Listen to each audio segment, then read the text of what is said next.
मंदबुद्धि। विद्यालय में सब उसे मंदबुद्धि कहते थे।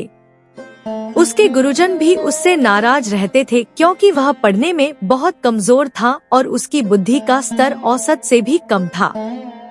कक्षा में उसका प्रदर्शन हमेशा ही खराब रहता था और बच्चे उसका मजाक उड़ाने से कभी नहीं चूकते थे। पढ़ने जाना तो मानो एक सजा के समान हो गया था। वह जैसे ही कक्षा में घुसता और बच्चे उस पर हंसने लगते, कोई उसे महामूर्ख तो कोई उसे बैलों का राजा कहता। यहाँ तक कि कुछ अध्यापक भी उसका मजाक उड़ाने से बाज नहीं आते। इन सब से परेशान होकर उसने स्कूल जाना ही छोड़ दिया। अब वह दिन भर इधर उधर भटकता और अपना समय बर्बाद करता। एक दिन इसी तरह कहीं से जा रहा था। घूमते घूमते उसे प्यास लग गई।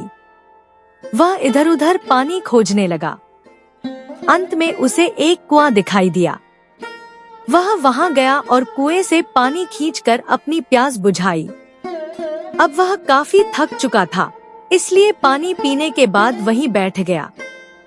तभी उसकी नजर पत्थर पर पड़े उस निशान पर गई जिस पर बार बार कुएं से पानी खींचने की वजह से रस्सी का निशान बन गया था। वह मन ही मन सोचने लगा कि जब बार बार पानी खींचने से इतने कठोर पत्थर पर भी रस्सी का निशान पड़ सकता है तो लगातार मेहनत करने से मुझे भी विद्या आ सकती है।